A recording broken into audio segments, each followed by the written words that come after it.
नमस्कार, मैं सजाब sir captain जिले सिंह एकेडमी के ऑनलाइन प्लेटफॉर्म से आपका स्वागत करता हूं। जैसा कि आप जानते हो कि हम लोग क्लास 12th की फिजिक्स के बोर्ड रैंकर नाम से आपका ये सीरीज चला रहा है, जिससे बोर्ड एग्जाम के पॉइंट ऑफ व्यू से जितने भी सब्जेक्ट हैं उन सब का यहाँ पर क्लासेज प्रोवाइड की जाएगी। आप लोग बस रेडी रहें और बोर्ड एग्जाम के पॉइंट ऑफ व्यू से आप लोग तैयार रहें, जिससे कि बोर्ड एग्जाम के पॉइंट ऑफ व्यू से जितने भी क्वेश्चन हो और जितने भी कंसेप्ट हो आप तक पहुंच सके। आपको मैंने पिछली क्लास में बताया था कि फिजिक्स में टोटल नंबर ऑफ लेक्चर कितने होंगे, इसके बारे में मैंने आपको डिस्कस किया था। मैंने आपको बताया था कि total number of lecture 90 lecture में आपको इस फिजिक्स के पूरे सिलेबस को समाप्त करना है। 90 लेक्चर में फिजिक्स के पूरे सिलेबस को समाप्त करेंगे और एक एक चीज़, एक एक कंटेंट के बारे में यहाँ पर सीखेंगे और उससे रिलेटेड जितने भी न्यूमेरिकल है आपको यहाँ पर प्रोवाइड की जाएगी। आपको न्यूमेरिकल समझाऊंगा। अब यहाँ पर आज की क्लास में पिछली क्लास में हम लोगों ने इलेक्ट्रिक चार्ज और इलेक्ट्रिक कूलम्ब्स लॉ के बारे में स्टडी की थी कि चार्ज क्या होता है, कूलम्ब्स लॉ क्या होता है, force due to Coulomb's law क्या होता है, इन सब के बारे में बताया था। मैंने चार्ज के बारे में कुछ बातें बताई थी जो यहाँ पर रिवाइज कर देता हूँ। चार्ज के बारे में मैंने आपको बताया था कि इलेक्ट्रिक चार्ज जो होता है वो इंट्रिंसिक प्रॉपर्टी ऑफ मैटर होता है। इलेक्ट्रिक चार्ज की कुछ प्रॉपर्टी बताई थी। मैंने आपको बताया था चार्ज जो होता है वो मास के तरीके से जो मास का इंट्रिंसिक प्रॉपर्टी होता है, फिजिकल प्रॉपर्टी होता है, वैसे ही चार्ज का भी फिजिकल प्रॉपर्टी होता है, इंट्रिंसिक प्रॉपर्टी होता है। हमने आपको बताया था कि चार्ज जो होता है वो दो टाइप से होता है, पॉजिटिव और नेगेटिव चार्ज। मैंने आपको बताया था कि पॉजिटिव आता है due to loss of electron और नेगेटिव आता है due to gain of electron. इतना बात हमने आपको बताया था। उसके बाद मैंने आपको यहाँ पर क्लियर किया था कि चार्ज में आपको मैंने दिखाया था कैसे सोडियम और क्लोरीन से कैसे हम लोग चार्ज प्रोड्यूस करते हैं, चार्ज कब आता है, चार्ज कैसे प्रोड्यूस होता है, इन सब के बारे में आपको बताया था। उसके बाद मैंने बताया था property of charge. Property of charge में आपने देखा था कि सबसे पहली प्रॉपर्टी आपको बताया था चार्ज इज क्वांटाइल। आपने देखा था चार्ज जो होता है हमेशा integer multiple of electronic charge होता है। Integer multiple of electronic charge के बारे में हमने देखा था और वहां पर मैंने फार्मूला बताया था Q equal two plus minus NE। उसके बाद जो आता है चार्ज की प्रॉपर्टी में, चार्ज इज कंजर्वेटिव। मैंने आपको बताया था टोटल इनिशियल चार्ज बराबर टोटल फाइनल चार्ज और उस पर कुछ एग्जांपल दिया था जिससे कि आपको क्लियर हो जाए। उसके बाद मैंने चार्ज के बारे में आपको क्लियर किया था चार्ज जो होता है एडिटिव नेचर होता है। चार्ज में एडिटिव नेचर होता है मतलब कि total algebraic sum of all charge particle is equal to net charge होता है। तो ये चीज हमने आपको डिस्कस किया था। उसके बाद की प्रॉपर्टी जो थी चार्ज इज इनवेरिएंट। मैंने आपको बताया था कि अगर चार्ज को अगर मोशन दिया जाता है, मोशन की देने की वजह से भी चार्ज की वैल्यू पर, चार्ज के जो मैग्नीट्यूड होता है उस पर कोई फर्क नहीं पड़ता। तो हमने बताया था कि Q in rest is equal to Q in motion. ये बात हमने आपको बताया था। तो चार्ज की प्रॉपर्टी में मैंने आपको ये सब बातें बताई थी। उसके बाद जो नेक्स्ट टॉपिक हमने बताया था मेथड ऑफ चार्जिंग, जिसमें आपको बताया गया था कि मेथड ऑफ चार्जिंग में 3 मेथड ऑफ चार्जिंग होता है। पहला रबिंग मेथड, दूसरा कंडक्शन मेथड और तीसरा इंडक्शन मेथड। रबिंग मेथड में मैंने आपको एक ट्रिक बताया था। मैंने कहा था कि अगर कोई बॉडी जिसका जो मोशन में है उस पर अगर रब करने की वजह से चार्ज आता है तो उस पर मैक्सिमम टाइम हमने कहा था 90% चांस जो होता है वो निगेटिव चार्ज आता है, और अगर दोनों बॉडी मोशन में है तो जिसकी स्पीड ज़्यादा होती है उस पर नेगेटिव चार्ज आता है। ये बात हमने आपको बताया था। उसके बाद हमने रबिंग मेथड के बाद आपको कंडक्शन मेथड बताया था। मैंने कहा था कि कोई भी दो बॉडी को टच करते हैं, टच करने की वजह से जो चार्ज आता है वो होता है conduction method of charging. Conduction method of charging में आपने देखा था कि अगर दो चार्ज Q1 और Q2 दोनों को टच करवाया जाता है तो दोनों की वजह से जो टच करने के बाद चार्ज आता है वो आता है Q1 प्लस Q2/2। और यहाँ पर आपने देखा था कि यहाँ कंजर्वेटिव नेचर भी फॉलो हो रहा है। उसके बाद जो आता है उसके बाद इंडक्शन मेथड। मैंने आपसे कहा था विदाउट टचिंग अगर जो चार्ज आता है, विदाउट टचिंग अगर कोई एक ऑब्जेक्ट यहाँ पर न्यूट्रल बॉडी रखा है उसके पास कोई चार्ज बॉडी लेकर आते हैं, अगर टच नहीं कराते उसके बाद भी क्या होता है उस पर नेगेटिव चार्ज आ जाता है। अगर पॉजिटिव ये है तो उस पर नेगेटिव चार्ज आ जाता है ड्यू टू इंडक्शन। तो ये मेथड ऑफ चार्जिंग कहलाता है इंडक्शन मेथड। इसके बारे में मैंने आपको बताया। उसके बाद से आता है कूलम्ब्स लॉ। कूलम्ब्स लॉ में आपको मैंने बताया था दो चार्ज होता है Q1 Q2, दोनों के बीच के डिस्टेंस r होता है। तो जो कूलम्ब्स लॉ कहता है कि फोर्स ऑफ अट्रैक्शन और repulsion between two static charge is directly proportional to product of both charge and inversely proportional to square of distance between them. आपने देखा था F directly proportional to Q1 Q2, F inversely proportional to r square, और formula आया था F equal to 1/4πε0 Q1 Q2 by r square. उसके बाद मैंने आपको बताया था Coulomb's law in vector form. मैंने आपको बताया था कि F12 का मतलब फोर्स ऑन 1 ड्यू टू 2।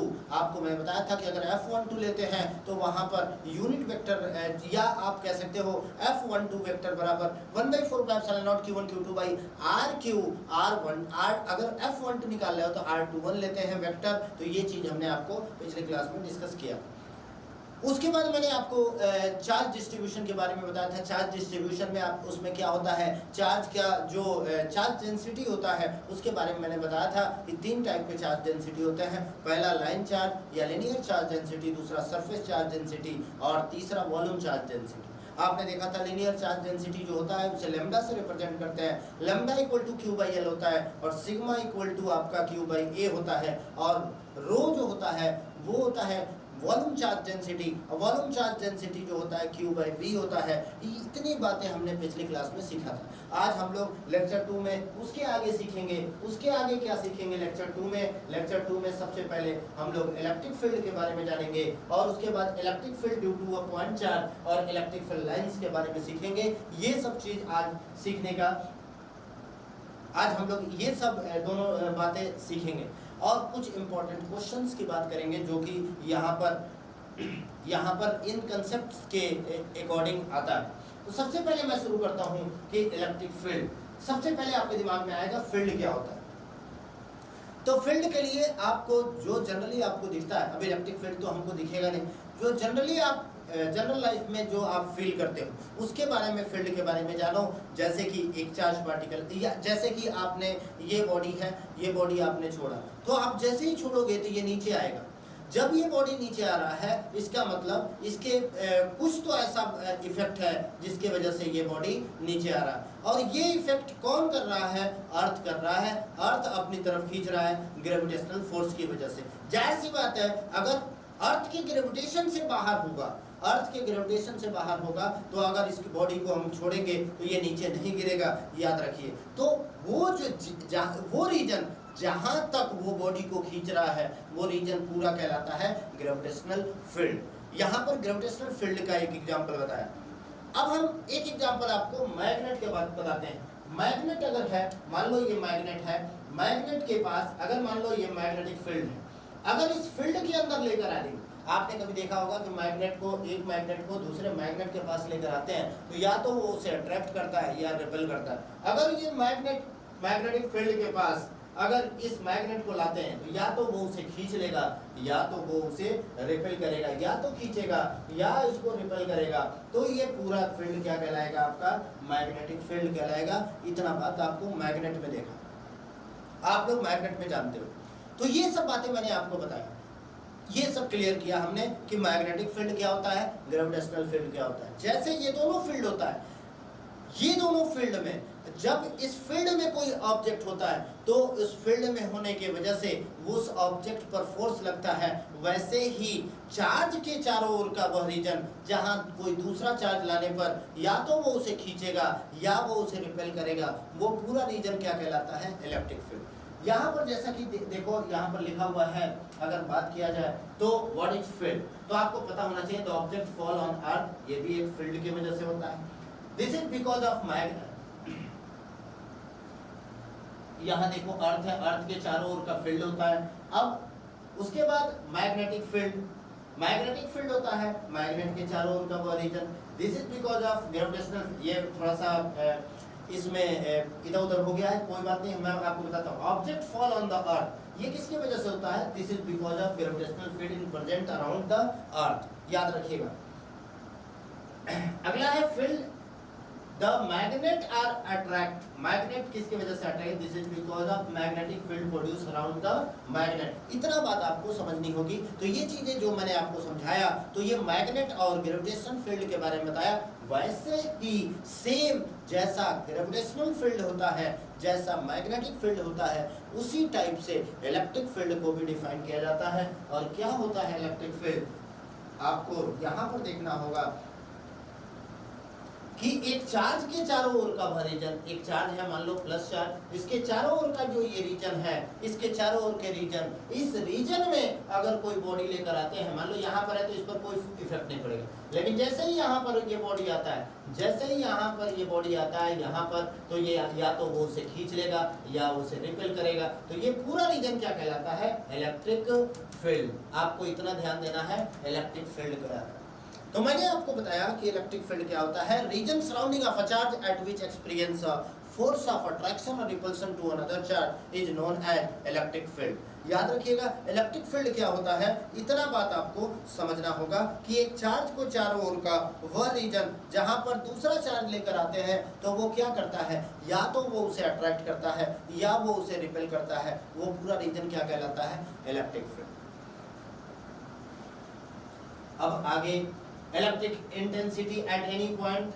अगर इलेक्ट्रिक फील्ड इंटेंसिटी की बात करूं तो electric field intensity at any point in an electric field is the force acting on a unit positive charge. देखो बेटा, अगर ध्यान दोगे तो अगर दो चार्ज है, मान लो ये Q है, ये Q नॉट है, अगर दोनों के बीच की डिस्टेंस r है तो आपको एक बात तो पता है कि F इक्वल टू होता है Q not by r square. ये तो फोर्स होता है। अगर हमने कहा कि Q नॉट चार्ज लेकर आते हैं तो इतना r डिस्टेंस पर इतना फोर्स आएगा। अगर यही Q नॉट की जगह पे 1 यूनिट चार्ज लेकर आते हैं, यूनिट पॉजिटिव चार्ज लेकर आते हैं, तो यही फार्मूला क्या बन जाएगा, यूनिट पॉजिटिव चार्ज लेकर आएंगे तो यही फार्मूला बन जाएगा F बाई Q नॉट। और ये हो जाएगा, जैसे एग्जांपल के तौर पर ये हो जाएगा electric field intensity. Electric field intensity जो कि यहाँ पर लिखा हुआ है, electric field intensity E vector equal to F vector upon Q vector. इतना बात आपको समझना। और इलेक्ट्रिक फील्ड जो जैसे फोर्स एक वेक्टर क्वांटिटी है, वैसे ही इलेक्ट्रिक फील्ड भी एक वेक्टर क्वांटिटी है। और याद रखिए वेक्टर होने की वजह से इसका जो डायरेक्शन होगा always in the direction of force, always in the direction of force। इसका जो फोर्स का डायरेक्शन, इसका जो डायरेक्शन होगा इलेक्ट्रिक फील्ड का, वो हमेशा फोर्स के डायरेक्शन में होता है। क्यों? क्योंकि ये एक टाइप का फोर्स ही है। और किस पर फोर्स है, यूनिट चार्ज पर। याद रखिएगा ये एक टाइप का फोर्स है और किस पर फोर्स है, यूनिट चार्ज पर फोर्स है। और इस पर, और ये कुछ नहीं है बेटा, याद रखिएगा इलेक्ट्रिक फील्ड एक टाइप का फोर्स है, किस पर, एक कूलम चार्ज पर या यूनिट चार्ज पर आप कह सकते हो। तो वही होता है। जैसे एक और तरीके से आप निकाल सकते हो कि Q नॉट की वजह से जो फोर्स आएगा वो F आएगा, तो बताओ यूनिट चार्ज की वजह से कितना आएगा, F बाई Q नॉट। और इसी को कहते हैं electric field intensity, E is equal to F upon Q naught. तो यहाँ पर आपका जो फार्मूला आया है इलेक्ट्रिक फील्ड का, वो साफ साफ आपको दिख रहा है, E vector equal to F vector upon Q naught. और ये एक वेक्टर क्वांटिटी है, वेक्टर है तो इसका डायरेक्शन भी होगा। डायरेक्शन हमेशा फोर्स के डायरेक्शन में होता है, क्योंकि ये एक टाइप का फोर्स है, किस पर, यूनिट चार्ज पर। ऐसा यूनिट यहाँ पर साफ साफ इस फार्मूले से देख के बता सकते हो कि ऐसा यूनिट क्या होगा, फोर्स की यूनिट न्यूटन, Q की यूनिट कूलम, तो आपका हो जाएगा न्यूटन पर कूलम। ये सब तो हम लोग आगे पढ़ेंगे। आप चाहो तो यहाँ पर ये सब देख भी सकते हो, ये सब आप आराम से निकाल भी सकते हो। कैसे, देखो वोल्ट पर मीटर कैसे है, न्यूटन पर कूलम। अब न्यूटन में मीटर से मल्टीप्लाई और डिवाइड किया।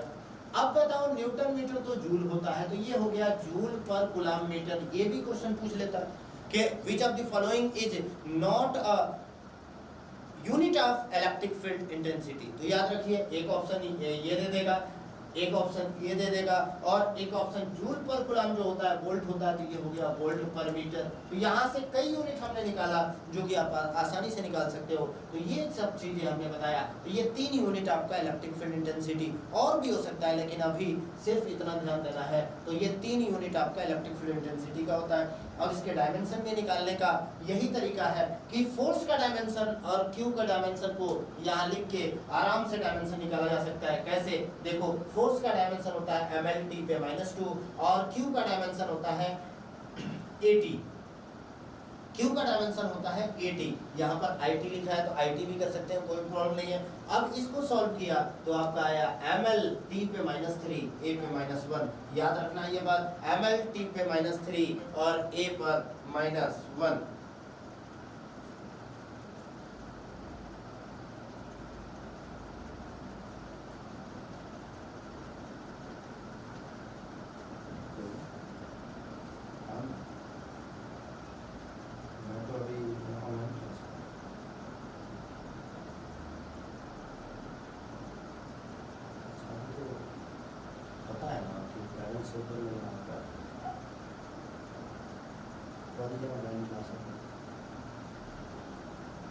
क्या कोई प्रॉब्लम है क्या? फीस की? अच्छा, ठीक है, हम आपको मिल जाएंगे 10 मिनट बाद।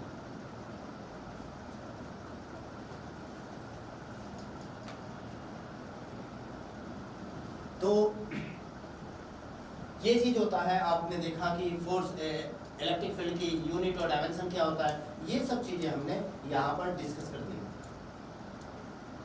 अगला है electric field intensity due to a point charge. आपको अभी मैंने बताया कि electric field due to a point charge क्या होता है।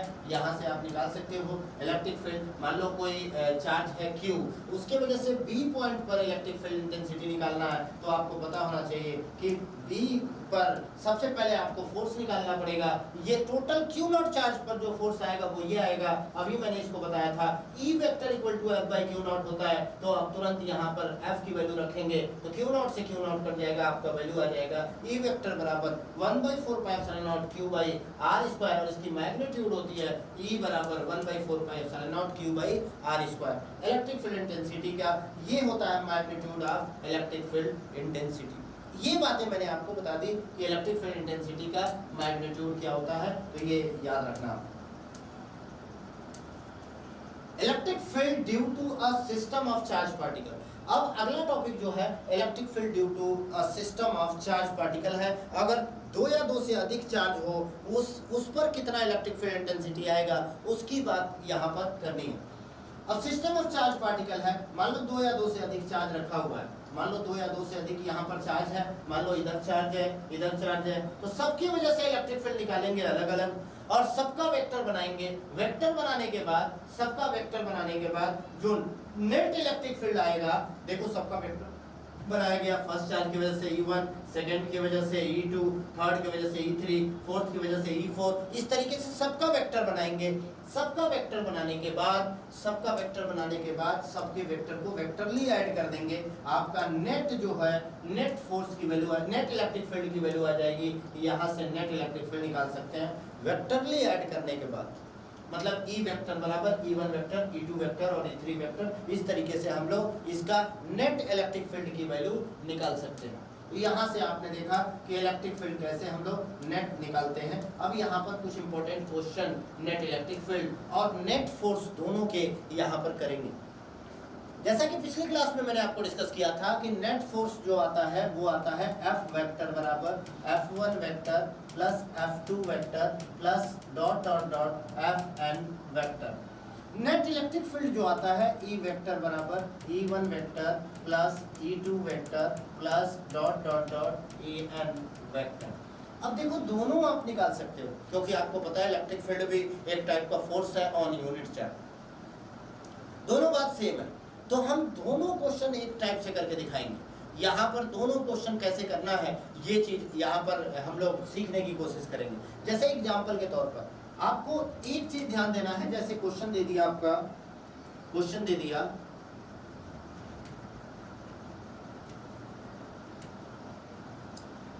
फाइंड द नेट फोर्स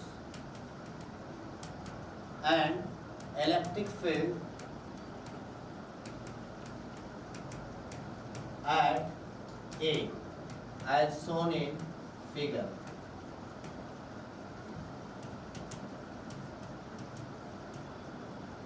अगर मान लो ये आपका एक चार्ज है, यहाँ पर एक चार्ज है, अपने को 3 चार्ज दिया हुआ है A, B और C। इस पर चार्ज ले लिया 2Q, इस पर चार्ज ले लिया 3Q और इस पर चार्ज ले लिया Q। आपसे पूछा कि A पॉइंट पर निकालना है, आप इस पर माइनस ले लो 1 पर। अब ये 3 चार्ज है, 3 चार्ज है, तीनों की वजह से आपको फोर्स और इलेक्ट्रिक फील्ड दोनों निकालना है। तो सबसे पहले आपने क्या किया कि ये डायग्राम देखा और इसमें देखा कि किस पॉइंट पर निकालना है। जिस पॉइंट पर आपको निकालना है पहले उस पर एक सर्कल बना लिया। ए पर निकालना है अपने को, ए पर निकालना है अपने को, इलेक्ट्रिक फील्ड और फोर्स दोनों ए पर निकालना है। उस पर हमने सर्कल बना लिया क्योंकि अपने को मेन फोकस इसी पर होना है। अब इस चार्ज को छोड़ के बाकी कितने चार्ज हैं ये देखना अपने को। बताओ इस चार्ज को छोड़ के कितने चार्ज हैं? 1 और 2 चार्ज हैं। इस चार्ज को छोड़ने के बाद 2 चार्ज है, एक B चार्ज है और एक C चार्ज है। 2 चार्ज हैं इस चार्ज को छोड़ने के बाद, 2 चार्ज है, एक यहाँ B पर और एक C पर। तो जितना चार्ज होगा उतना फोर्स भी आएगा, उतना इलेक्ट्रिक फील्ड भी आएगा। याद रखिए, जिस पॉइंट पर निकालना उसको छोड़ दो, बाकी जो भी चार्ज बचते हैं उसको हम इंक्लूड करेंगे। उसको देखेंगे कि जितने चार्ज है, जितने चार्ज होंगे उतने फोर्स आएंगे, उतने इलेक्ट्रिक फील्ड आएंगे। और कैसे लिखेंगे? अगर हम फोर्स की वैल्यू निकालना चाहें तो F नेट वेक्टर बराबर FB vector plus FC vector. अगर इलेक्ट्रिक फील्ड लिखना चाहें तो E net vector is equal to EB vector plus EC vector. देखो मैंने क्या दोनों में कुछ डिफरेंस किया क्या? हमने देखा कि कैसे हमें सॉल्व करना है, कैसे वैल्यू निकालनी है, उसीलिए मैंने ये न्यूमेरिकल वहां पर नहीं क्लियर की, यहाँ पर मैंने बताया। इसलिए बताया कि आपको क्लियर होना चाहिए कि कैसे हम इस क्वेश्चन को सॉल्व करते हैं। मैंने बताया कि जिस पॉइंट पर निकाले पहले उसको सर्कल बनाया, उस चार्ज को छोड़ के कितने चार्ज बचे? 2 चार्ज बचे, तो दोनों की वजह से इलेक्ट्रिक फील्ड और फोर्स आएगा, दोनों को वेक्टरली ऐड कर देंगे। तो वेक्टरली ऐड करना है तो सिंपल तो ऐड हो नहीं सकता, सिंपल ऐड नहीं हो सकता, तो आपको वेक्टर बनाना आना चाहिए। वेक्टर कैसे बनता है ये तो जनरली 11th क्लास में ही हम सीखते हैं, लेकिन यहाँ पर भी बेसिक नॉलेज हम लोग धीरे धीरे लेके चलेंगे। अब यहाँ पर अगर बात किया जाए, तो देखो यहाँ पर FB वेक्टर और FC वेक्टर। सबसे पहले वेक्टर है तो जाहिर सी बात है डायरेक्शन लेना पड़ेगा। तो सबसे पहले एक बात नोट करके, आप चाहो तो लिख लो, नोट करके ये बात लिखना जरूर कि वेक्टर के क्वेश्चन सॉल्व करते हुए, नोट करके लिखिएगा जल्दी, वेक्टर के क्वेश्चन सॉल्व करते हुए हम चार्ज का साइन नहीं लेते। याद रखिएगा, ये हम इसी तरीके से करते हैं क्योंकि अपने पहले ही डायरेक्शन ले लेंगे।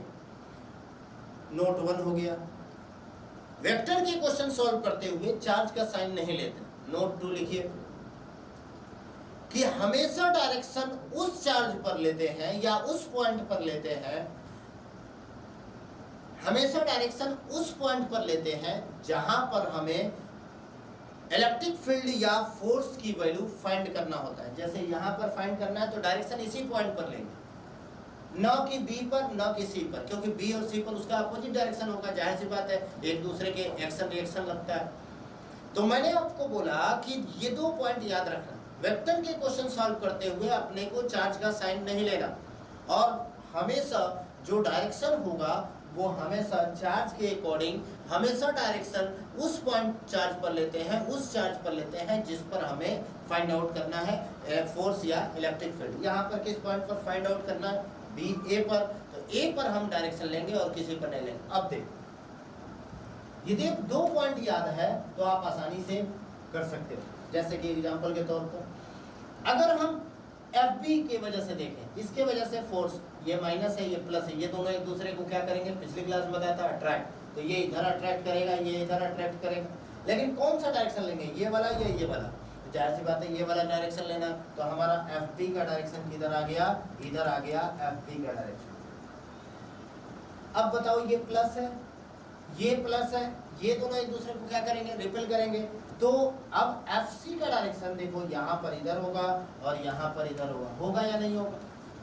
यहाँ पर जो डायरेक्शन लेंगे, जाहिर बात है यही लेना है, तो यहाँ पर एफ सी का डायरेक्शन ये हो गया, क्योंकि जिस पॉइंट पर हम फाइंड आउट करते हैं उसी पॉइंट पर डायरेक्शन लेंगे। फिर से समझो, अपने पास दो चार्ज है, दो फोर्स आएगा, दो इलेक्ट्रिक फील्ड आएगा। तो पहले फोर्स के डायरेक्शन देखते हैं। आपको पता है ये माइनस चार्ज, पहले एफ भी निकालते हैं, इस पर निकालना है, तो इस पर माइनस चार्ज है, इस पर प्लस चार्ज है। ये दोनों एक दूसरे को क्या करेंगे? अट्रैक्ट करेंगे। अट्रैक्ट करेंगे तो ये इधर जाएगा और ये इधर आएगा। अब एक बात बताओ, इधर वाला तो डायरेक्शन लेना नहीं है, ये वाला लेना है, क्योंकि इसी पॉइंट पर लेना है।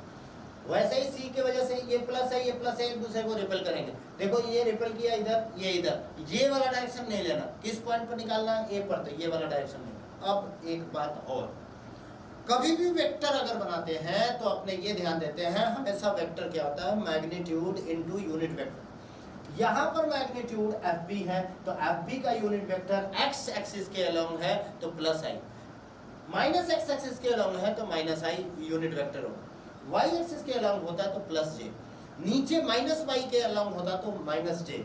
अगर आपका किसी एंगल पर होता है तो उसके कंपोनेंट तोड़ के आई और जे कैप बनाते हैं। इतना वेक्टर बनाने का आपको तरीका पता होना चाहिए। कोई बात नहीं, धीरे धीरे आपको ये कंसेप्ट भी क्लियर हो जाएगा, वेक्टर बनाने का तरीका कैसे अपने बनाते हैं। अब अपने को एफ बी वेक्टर निकालना है। देखो एफ बी, इसके वजह से फोर्स आपको पता ही है, फार्मूला के 2q, क्योंकि चार्ज का साइन नहीं लेना, q अपॉन इन दोनों के बीच की दूरी a ले लेते हैं और ये 2a ले लेते हैं कि आपको कोई प्रॉब्लम ना हो। तो ये हो गया a स्क्वायर, और इसका डायरेक्शन किधर है? एफ बी का उधर, तो प्लस आई कैप। बोलो बात समझ में आई? प्लस अगर हम c के वजह से निकालें तो k q 3q divided by 2a और a 3a का होल क्यूब इनटू, अब ये इसका डायरेक्शन इधर है तो माइनस आई कैप। बोलो बात समझ में आई? तो हम आगे बढ़ सकते हैं। बात अगर क्लियर हुई तो हम आगे बढ़ सकते हैं, कोई डाउट नहीं होना चाहिए। अगर कोई भी डाउट है तो आप पूछ सकते हो, बेझिझक पूछना। अब आगे बात किया जाए तो इलेक्ट्रिक फील्ड अगर निकालना हो तो इसकी वजह से इलेक्ट्रिक फील्ड, तो आपको पता है कि जिसके वजह से इलेक्ट्रिक फील्ड निकालना है उसका चार्ज तो लेना नहीं है अपने को, बस डायरेक्शन। तो और डायरेक्शन इसका है, हमेशा इलेक्ट्रिक फील्ड का किधर होता है? फोर्स के डायरेक्शन में। तो वही डायरेक्शन होगा, ई बी का डायरेक्शन इधर, ई सी का डायरेक्शन इधर। तो देखो k 2q upon a square plus I cap plus k 3q divided by 3a का होल स्क्वायर माइनस आई कैप। बोलो क्लियर हुई क्या? माइनस आई कैप। इतना बात समझ में आई क्या? दोनों में कोई डिफरेंस है?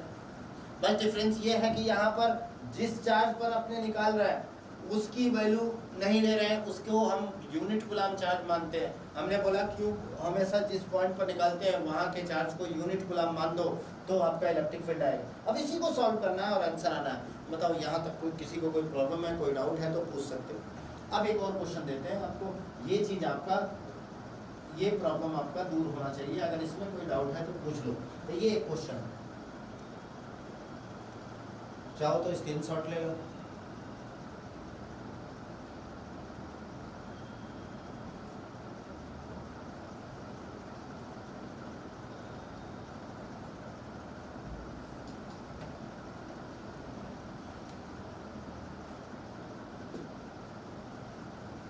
अब आगे बात किया जाए, एक और क्वेश्चन लेते हैं कि आपको क्लियर हो। अब यहां पर मान लो एक स्क्वायर ले लिया,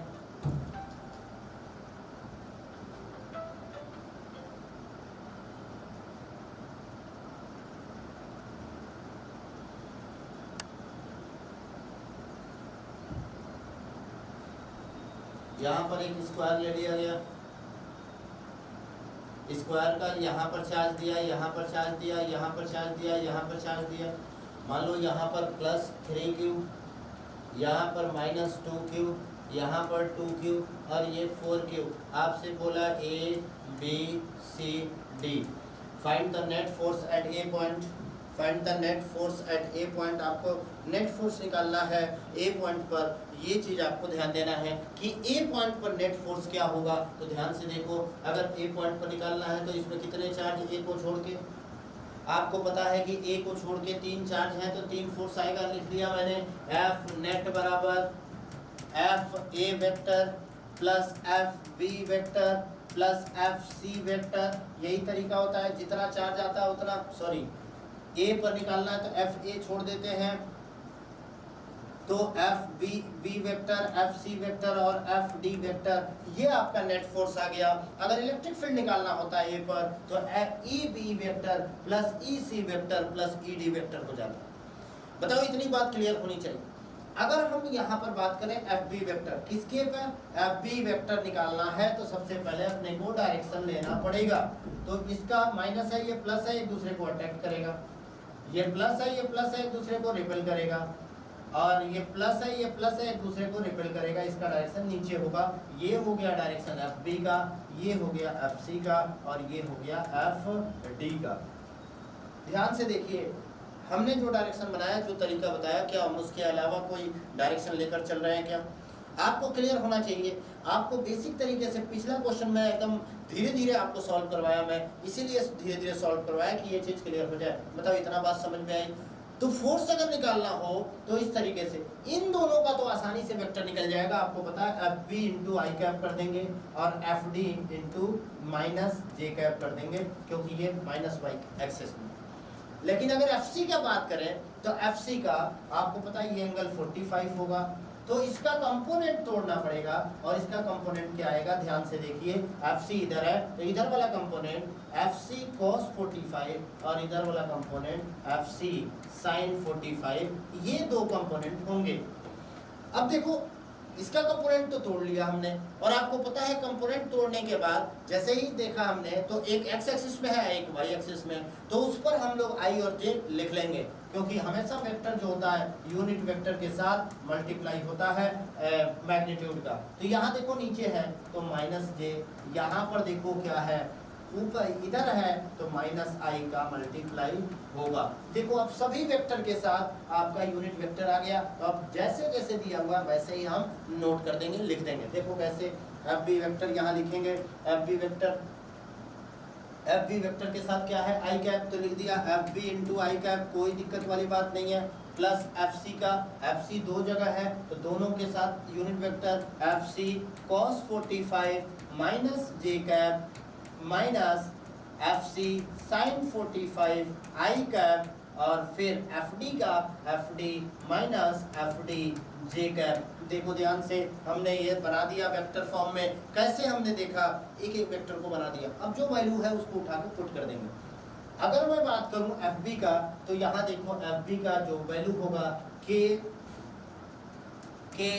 2q into 3q divided by a square I cap, फिर प्लस एफ सी की वैल्यू निकालना है के 2q 3q divided by A root 2 हो गया, क्योंकि इसकी डिस्टेंस ए रूट 2, तो ए रूट 2 हो गया।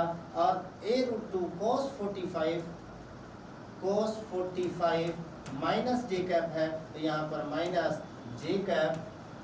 अब आगे फिर वही चीज, प्लस सॉरी माइनस के 2q 3q upon a root 2 sine 45 into I cap, minus F D की वैल्यू जो आएगी के 4q इंटू 3q, के 4q into 3q divided by a square, a root 2 square है बेटा, ये भी स्क्वायर है, और यहाँ ए स्क्वायर और यहाँ जे कैप। अब इसको जो कॉमन है उसको कॉमन करेंगे और उसको सॉल्व कर देंगे। अब देखो कैसे कॉमन करके सॉल्व करेंगे, ध्यान से देखिए।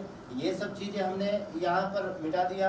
अब इसको लिखने की कोशिश की हमने, तो इसको लिखने की जब कोशिश की तो यहाँ जो कॉमन है, देखो के क्यू स्क्वायर अपॉन ए स्क्वायर कॉमन हो जाएगा, तो हमने कॉमन कर दिया के क्यू स्क्वायर अपॉन ए स्क्वायर, हमने कॉमन कर दिया। और ये हो गया आपका एफ नेट।